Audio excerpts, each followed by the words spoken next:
Hello everyone, welcome again to our channel. आज के video में हम डिस्कस करेंगे one of the most important topic learning यानी अधिगम के बारे में। जैसा कि आप सभी जानते हैं, अधिगम का अर्थ सीखना होता है और अधिगम एक मानसिक प्रक्रिया है। अलग अलग व्यक्तियों द्वारा अधिगम की अलग अलग परिभाषाएं दी गई हैं। जैसे कि वुडवर्थ के अनुसार नई सूचनाओं तथा नई प्रतिक्रियाओं को धारण करना ही अधिगम है। गिलफोर्ड के अनुसार व्यवहार के कारण व्यवहार में होने वाला परिवर्तन ही अधिगम है। स्किनर के अनुसार सीखना व्यवहार में उत्तरोत्तर सामंजस्य की प्रक्रिया है। अब बात करते हैं अधिगम में सहायक कारक की। ये दो प्रकार के होते हैं, व्यक्तिगत कारक तथा पर्यावरणीय कारक।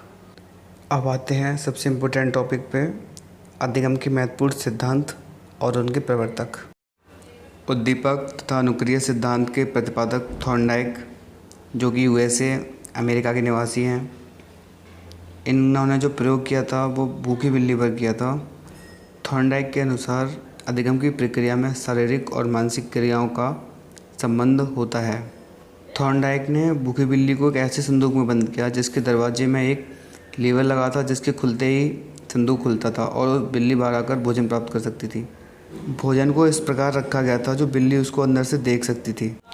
बिल्ली के द्वारा किए गए प्रयास अनुक्रिया तथा बिल्ली के लिए वह भोजन उद्दीपन था। हमारा जो अगला सिद्धांत है, क्रिया प्रस्तुत अनुबंधन सिद्धांत, इसके प्रतिपादक बीएफ स्किनर थे, जो कि यूएसए के निवासी थे। इस सिद्धांत के कई उपनाम हैं, जैसे कि आरएस का सिद्धांत, सक्रिय अनुबंधन का सिद्धांत, व्यवहारिक सिद्धांत। इस सिद्धांत का प्रयोग बीएफ स्किनर ने एक चूहे पर किया। उन्होंने चूहे को एक बक्से में बंद किया। उस बक्से में एक लीवर लगा हुआ था जिसको दबाने से ही भोजन प्राप्त होता था।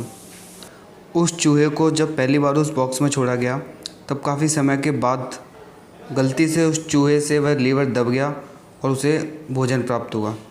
परंतु जब उस चूहे को दूसरी बार उस बक्से में छोड़ा गया, तब उसे भोजन प्राप्त करने में कम समय लगा। और इसी तरह कई प्रयासों के बाद जब भी चूहे को भूख लगती थी, वह लीवर दबाता था और भोजन प्राप्त करता था। अगला सिद्धांत है अनुबंधन अनुक्रिया सिद्धांत, जिसके प्रतिपादक पावलोव थे, जो रूस के निवासी थे, और इन्होंने इसका प्रयोग कुत्ते पर किया था। अगला सिद्धांत जो है शास्त्रीय अनुबंधन सिद्धांत, जिसके प्रतिपादक आईपी पावलोव थे, जो कि रूस के निवासी थे, और इन्होंने जो प्रयोग किया था वो एक कुत्ते पर किया था। उस कुत्ते को खाना देने से पहले घंटी बजाई जाती थी। इस प्रक्रिया को कई दिनों तक दोहराया गया। उसके बाद एक दिन सिर्फ घंटी बजाई गई, कुत्ते को खाना नहीं दिया गया, तो देखा गया कि कुत्ता अपनी स्वाभाविक क्रिया लार टपका रहा था। अगला सिद्धांत जो कि पुनर्वलन का सिद्धांत है, इसके प्रतिपादक सीएस हल, जो कि यूएसए के निवासी थे, और इन्होंने जो प्रयोग किया था वो बिल्ली और चूहे पर किया था। अगला जो सिद्धांत है चिन्ह अधिगम सिद्धांत, जिसके प्रतिपादक टोलमैन, और इन्होंने जो प्रयोग किया था वो चूहों के एक समूह पर किया था।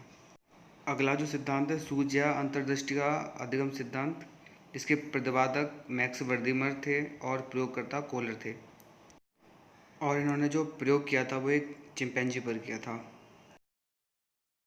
अगला सिद्धांत अधिगम का क्षेत्र सिद्धांत, जिसके प्रतिपादक कर्ट लेविन थे।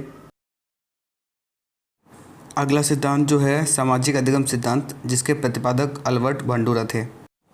यह वीडियो रिवीजन पर्पस से है। ब्रीफ डिस्क्रिप्शन के लिए मैं अलग से वीडियो बना दूंगा।